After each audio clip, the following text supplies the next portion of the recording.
right, Rippers, good to see you. Hope you guys all had a great Thanksgiving. Hope you all spent time with family, reconnected, maybe buried some hatchets, that kind of thing. Not literally, of course, but hope you guys all did that thing and made those memories, because they are memories that will last, and they're really the only things that do. So, that being said, it's that time of year again. As you can see, Christmas ornaments, I don't know if you can see those, but Christmas things are puking all over the house and all of that. And, holidays have always been, in the past, my favorite times of year. And I hope they always stay that way. So, always be working on that. But that being said, that it's that time of year, here's a nifty little gift. This is just going to be a short little video. I saw this, and if you're looking for something, people are always asking that question, hey, what can we get somebody, or how can we get somebody thinking more about preparedness, right? Because everybody has this preconceived notion that preparedness, means you're crazy, or you're a conspiracy theorist, or all those kind of things. And it really doesn't mean that at all. In fact, most of the time it doesn't. Now, with some people, they may go overboard. I probably have gone overboard myself at times from time to time. But that being said, most of the time, it's just people that they see what's going on in the world, they're paying attention, and they're looking at how their great-grandparents used to live, and even maybe their grandparents used to live, and starting to realize, there's some wisdom in how people lived back in the day, right? Whether it was canning, growing a garden. Like back in the day, great-grandparents, everybody had a garden in their backyard.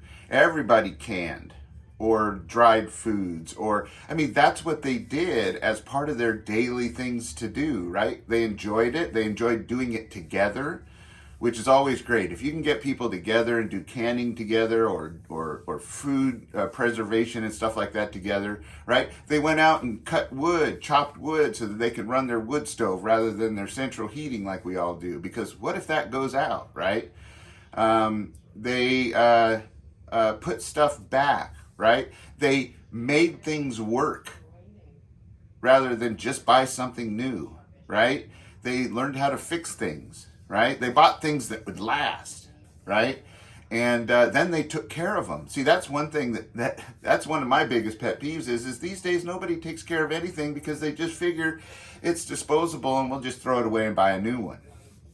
And by doing that, they stayed fit even, because they were so busy doing those things that they were always moving and always doing stuff, right? There wasn't any need for gyms. Gyms, that was called living. So, now times have changed a little bit, and I get that. It's okay to take care of our modern way of life, in a sense, right? Where things are just ready there. But what I'm trying to say is you shouldn't count on it, right? We should be living more like we used to, because if we lived more like our great-grandparents did, and had the values and morals and communication, honesty, the sense of community that they did, I think we'd be all better off, especially if all of these things that are right at our fingertips, so much at our fingertips, we can call and things will be delivered to our door within a day or two. That's just crazy, right?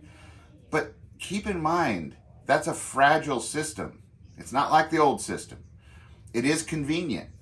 It is great to take advantage of, right? Like I did this time. I'm going to later on today get some more gifts on Black Friday, or Cyber Monday, or whatever they want to call it. Those kind of things are great. And it's probably even going to get more so where there's robots delivering them to your door. But the issue is we've seen places that have been flooded, hit by hurricanes, earthquakes, things like that. Things can just be out, right? Freak storms that we've had recently. Power is out for days, some for weeks, right? So it's not a crazy thing when somebody says they believe in being prepared, or they live a more self-sustaining or prepared lifestyle, right? It gets a little crazy if we go too far with it. and neglect other things. But other than that, it really, to me, when I look at it, it says they care enough and love you enough to think about securing you when things are hard or not good. And that's the reason why our great grandparents mainly did it, because they lived through the Depression and things like that. They know what it's like to be hungry, or there not to be things at the store. Even though they have the money, even. There's just not something there.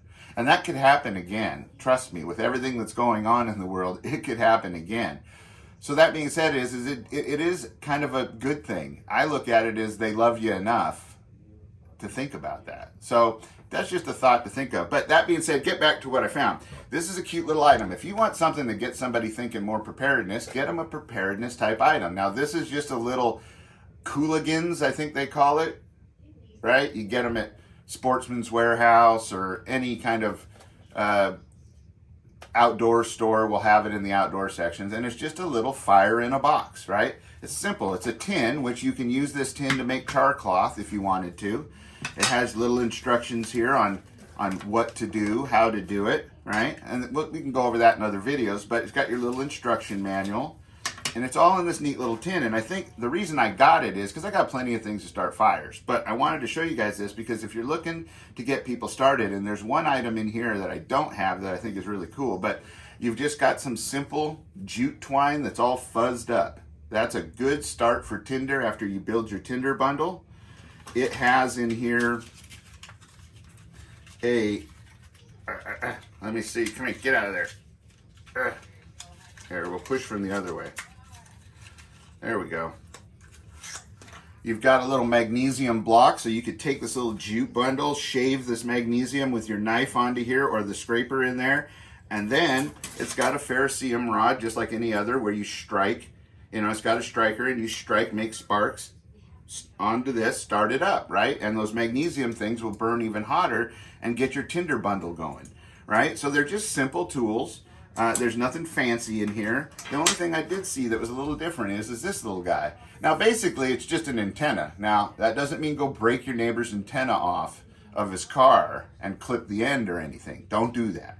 But what this is it goes in the little kit like this. It comes out. So when you get your tinder bundle going and you put your other wood on it to keep it going if you need to, or to flare it up, your flames need a little bit of air, right? Not a lot. You just blow lightly onto it and it will cause the flames to burn even hotter and bigger.